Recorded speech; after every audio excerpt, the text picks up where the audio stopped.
제가 최근 영상에 신용 물량이 굉장히 많이 들어오고 있고, 그리고 계속 시장이 하락할 때마다 개인들이 이 물량들을 엄청나게 받고 있고, 개인들이 팔면 이틀 전에 있었던 그런 움직임처럼 화요일이죠. 이러한 폭등이 나오기도 하고, 또 개인들이 하락할 때 받으면 또 이제 뭐 시장이 어쩌고저쩌고 하고, 어쨌든 지금 신용 물량이 굉장히 많이 늘어난 것도 사실이고, 우량주들의 엄청난 폭등 때문에 또 주식을 쉽게 끊을 수 없는 것도 사실이고, 굉장히 이제 치열한 시장에 도달했다라고 말씀을 드리고 싶어요. 그래서 제가 난이도가 굉장히 올라갈 거라고 말씀드렸잖아요. 그렇다면 세력들은 왜 도대체 개미들이 들어오면 개미 털기를 하는가? 그 부분에 대해서 제가 좀 이해하기 쉽게 말씀을 드려볼게요.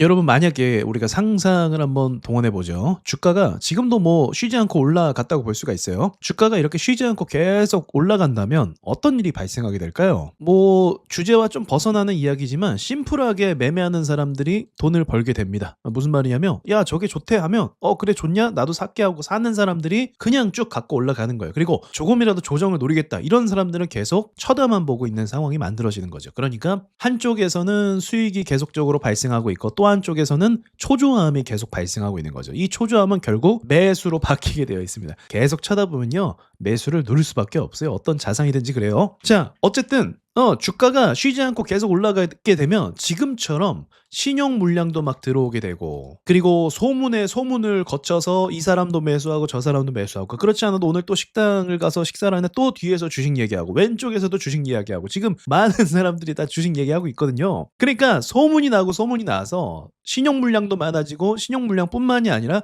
그냥 들어오는 매수 금액도 굉장히 많아지는 겁니다. 조정이 없으면 이렇게 되는 거예요. 조정이 없으면. 자, 여기까지 이해가 되셨죠? 그리고 심플해요. 세력들의 개미털기 하는 이유는 개인들의 이러한 자금력도 이제 무시할 수 있을 정도가 아니거든요. 그러니까 쉽게 얘기하면 우리나라 사람들이 이제 잘 사는 사람들이 많아졌잖아요. 부동산 값도 오르고 땅값도 오르고, 빈부격차가 또 커지기도 하면서 자산이 많은 사람들이 많아졌어요. 이 사람들의 돈들이 들어오면 들어올수록 주가는 굉장히 무거워지게 되고, 심지어 이 개인들에 의해서 증시가 좌우가 될 수도 있는 거예요. 그러면 세력들이 원하는 건 뭐예요? 싸게 사서 고점에서 파는 게 세력들이 원하는 거잖아요. 그쵸? 근데 결국 세력들은 밑에서 샀을 겁니다. 분명히. 그리고 중간중간마다 올려줬을 거고, 그러나 위에서 파는 건 누가 되는 거예요? 이 물량들, 개인들의 물량을 털지 않으면 결국 위에서 비싸게 파는 사람들은 개인이 될 수가 있는 거예요. 그러니까 주식은요, 누군가 위에서 받아줘야 돼요. 누군가 위에서 많이 매수를 해줘야 세력들이 밑에서 사고 위에서 거래량 발생하면서 이곳에서 매도를 치고 나올 수가 있는 거예요. 그럼 개인들이 언제 매수한다고요? 쉬지 않고 오르고 차트가 이쁠 때 매수를 버튼을 누르게 됩니다. 폭락할 때 매수하는 사람은 생각보다 없어요. 겁먹고 심리적으로 위축돼서. 그러나 세력 입장에서 목표 가격이 더 높을 수도 있잖아요. 이 목표 가격이 높은 가운데 있다면 그 중간에 들어왔던 개인들은 고점에서 다시 사줘야 되는 사람들이기 때문에 겁을 주고 급락을 만들어서 쫓아낸 다음에, 급락을 만들면 매수하기가 쉽지 않고 가지고 있는 것도 던질 수밖에 없죠. 그리고 시간을 끌면 또 어떻게 돼요? 반대 매매가 터질 수밖에 없죠. 시간 끄는 게 사실 제일 무서운 겁니다. 그래서 레버리지가 버틸 수가 없어요. 이런 과정들을 통해서 결국은 개인들을 쫓아내고, 개인들은 언제 들어왔으면 좋겠어요? 어느 정도 목표 가격에 도달하고 고점에서 차트가 이쁘고 거래가 터질 때, 그때 던지는 게 세력들의 시나리오입니다. 일반적인 시나리오. 계속 올려주게 된다면, 개미를 털지 않는다면 매수가 매수를 불러서 풀매수하고 사람들이 빚을 지면서 투자를 하고 그런 식으로 하기 때문에, 그 물량들을 계속 냅두면 결국 고점에서 세력이 팔지 못하고 개인들이 먼저 팔고 나가는 거예요. 조금 더 쉽게 얘기해서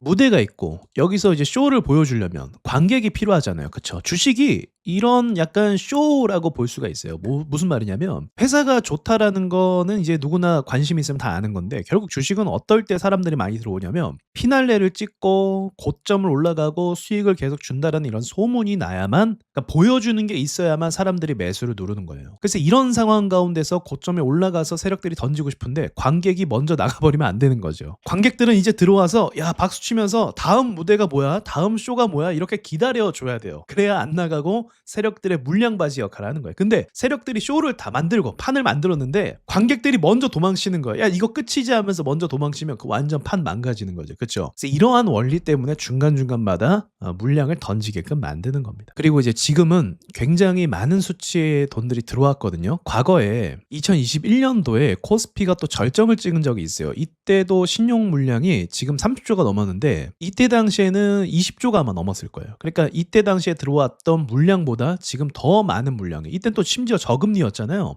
그때보다 더 많은 물량이 지금 들어와서 시장을 달구고 있다라고 볼 수가 있습니다. 그리고 올라오는 와중에 개미 털기가 생각보다 없었어요. 여러분이 보셔도 그렇죠? 그래서 심하게 한번 털 가능성도 없지 않아 있다고 볼 수 있는 거죠. 그리고 또 신용익 물량이 뭐 30조가 들어왔다 이러잖아요. 그러면 이거를 다 한 번에 청산시키는 게 아니에요. 항상 시장에는 신용 물량이 있기 때문에 어느 정도만 덜고 가는 그런 식으로 아마 전개가 될 겁니다. 그러니까 모든 걸 다 털고 가는 건 또 아니다라고 생각하시면 될 것 같아요. 지금 시장은 예측 불허예요. 왜냐면 이 고점에서 많은 물량과 물린 사람들, 그리고 또 추경 매수 들어온 사람들, 또 물타기 위해서 신용을 쓴 사람들, 이런 물량들이 섞여 있고 세력들이 올려줘야 되는데 반도체가 좀 흐름이 좋지 않기 때문에 세력들 입장에서 과연 올려줄 수 있을까? 올려줄 필요가 있을까? 이렇게 역으로 질문도 할 수가 있는 거죠. 자, 그러니까 비중을 그렇게 막 공격적으로 할 때는 아닌 것 같고, 제가 봤을 때 조정이 좀 한번 세게 나오면 그때 비중을 다시 늘려가는 전략도 괜찮을 것 같아요. 자, 여기까지 말씀드리고 마치도록 할게요.